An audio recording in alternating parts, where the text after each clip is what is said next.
Hey everyone, welcome back, and let's write some more Leetcode today. So today let's solve the problem, check if grid can be cut into sections. So before we get into this problem, I really hope that Leetcode makes 3169 the daily problem right before they make this one the problem, because if you can solve this one, then this one becomes much more straightforward. I already recorded that video. It should be uploaded whenever that's the daily problem. But anyways, so the idea here is we're given an integer n representing like the size of a two-dimensional grid. It starts at 0, 0, and then it is going to be a square grid. So then at this point will be n, in this case is 5. But I'm pretty sure you don't even use, at least in my solution, I didn't even use this parameter at all. I didn't even need to touch it at all, including like reading what it was, because everything else we're given, which is these over here, the rectangles, as you can see, I got a rectangle over here, I got another one here, a third one, and a fourth one. Makes sense. I have 4 sublists in my rectangles array. Each of these corresponds to one of these rectangles. And just to color code this, over here, you can see what those endpoints actually mean. The first two are the start x and start y. So that means like this is an xy coordinate 1, 0. So if we go to 1, 0, we're over here. If we go to the next one, which is also an xy coordinate 5, 2, if we go to 5, 2, we end up over here. So I used like the wrong color, but this is the yellow one down here. And I mean, I won't go through the rest of these, but this one is going to be 0, 2, as you can see. And I think that is the next one over here, 0, 2. And then 2, 4 is the endpoint over here. So each of these rectangles is defined by 2 points, not 4 points. Like this might look like it's 4 points, but it's not. It's 2 points. Each one of them is an xy coordinate. So it only takes the diagonal, as you can see, to represent a rectangle.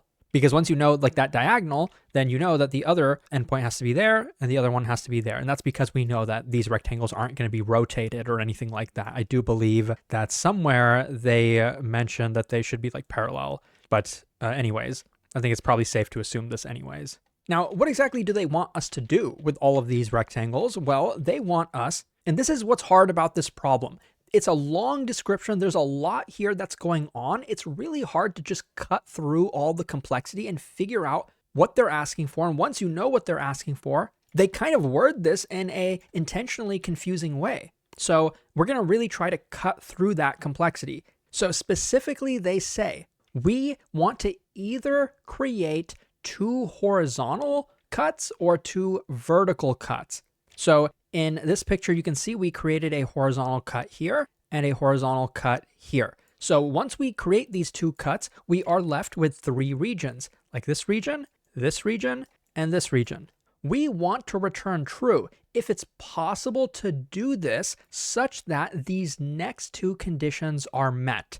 And let's try to understand them. The first one is that each of these sections has to have at least 1 rectangle. So that makes sense. It can't be empty. This region can't be empty. This can't be empty. And this can't be empty. Looks like that's the case so far. And lastly, each rectangle belongs to exactly 1 section. Now, be careful with this part. Don't misinterpret it. It's not saying that this is going to have exactly 1 rectangle, this is going to have exactly 1 rectangle, and that this is going to have exactly 1. That's not what they're saying. They're saying that every rectangle has to belong to exactly 1 location. It can't be like halfway between one and another. It can't be like here crossing a line. It has to be nicely either here or here or here. So is it possible for us to do that?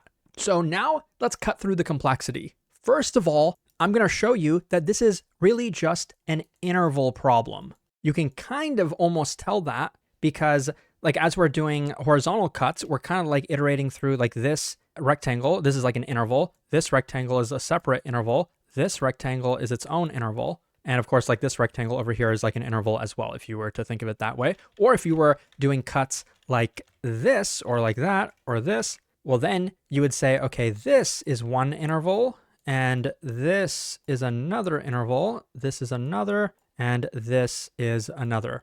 So you have to try both. We're going to have to try going in this direction, and we're going to have to try going in the other direction, horizontal and vertical. The second thing I'm going to show you is we actually don't care about having 3 regions. We actually don't care. We just need to check that we have at least 3 regions. We don't need exactly 3 because that would get really complicated because there might be a ton of different ways to do this. In this example, there's not, but in other examples, I'm sure you can imagine if we had like 100 different rectangles and we want to cut them up into 3 regions, think about this for a second. Let's think of it in terms of intervals because we know that this is going to boil down to an interval problem. Imagine if I have an interval over here horizontally, I have another one and I just draw like 10 of these or something like that. Well, it really doesn't matter how I slice this because, well, I could say that, okay, if I want 3 regions, this is one valid way to do it. This is another valid way to do it. This is another valid way to do it. Actually, in this example, there's only 2, or rather 3 different ways to do this. But you can imagine that for more intervals, there could be a ton more.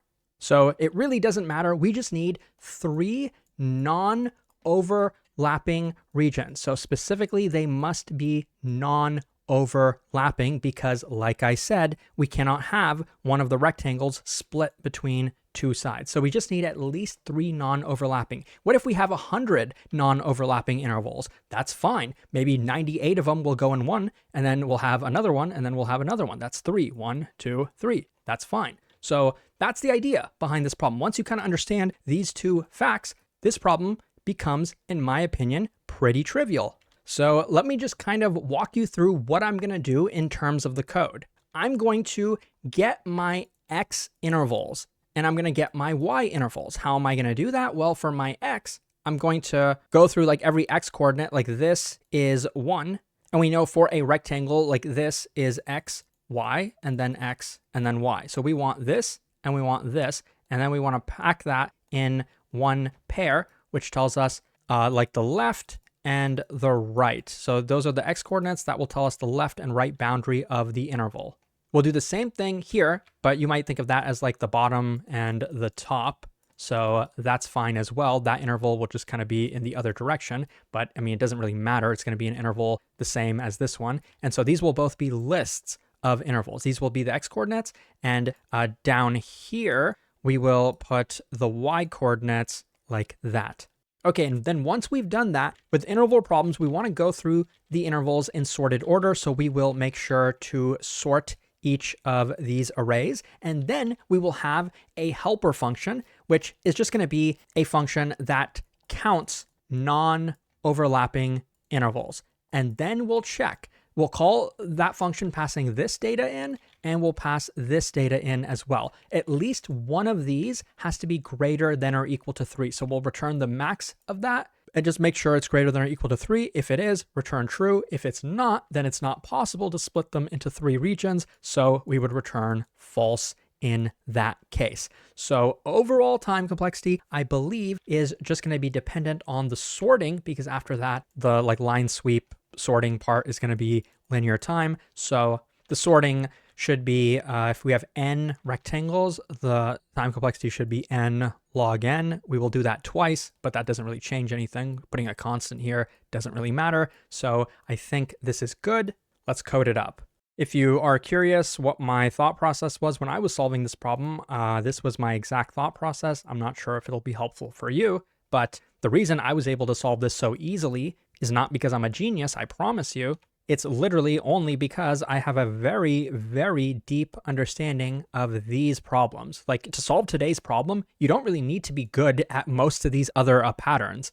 Like, you could be a genius at tree problems, but that's not really going to help you a lot when it comes to interval problems. So just try your best to learn these patterns.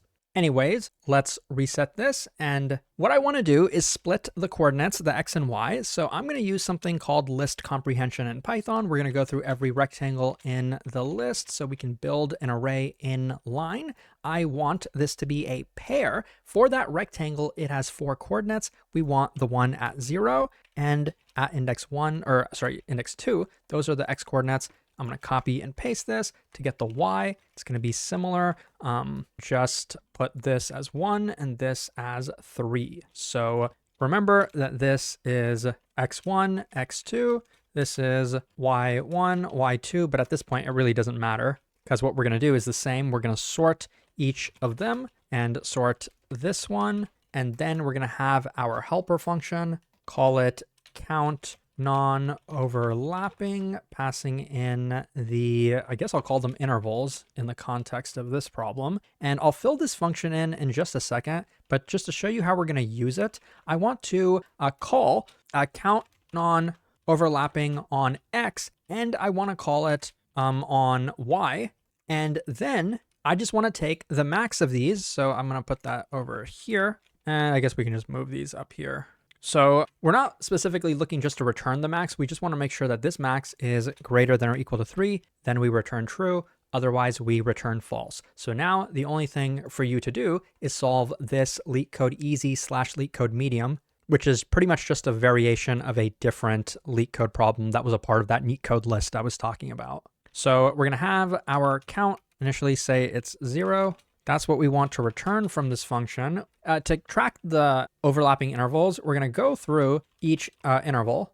And I guess I'll unpack the start and the end in each interval. And I'm also going to keep track of the previous interval. I'm going to set this to -1 because we know that's out of bounds. The smallest value we'll be dealing with these intervals is going to be 0. So this is fine. Previous end is probably what I should call it. And so now we want to know, is the current interval, since we're going through them in sorted order, does this overlap the previous one?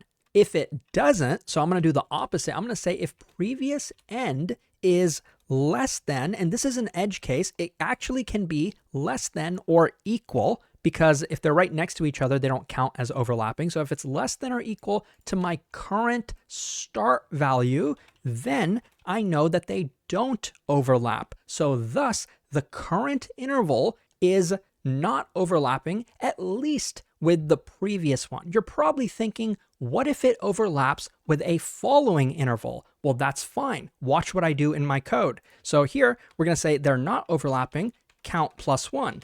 If they were overlapping, then we wouldn't do anything. So if following intervals come that overlap with the current one, that's fine because we'll skip them anyway. So this works. And don't forget to update your previous end because that might end up increasing. So I think we can just set it to the max of current previous end and our current end. So this is the idea behind today's problem. You can see, I think this code is relatively clean and readable. So let's give it a run. As you can see here on the left, it works and it's pretty efficient. If you found this helpful, check out Neetcode.io for a lot more. I promise it'll make your life a little easier. Thanks for watching and I'll see you soon.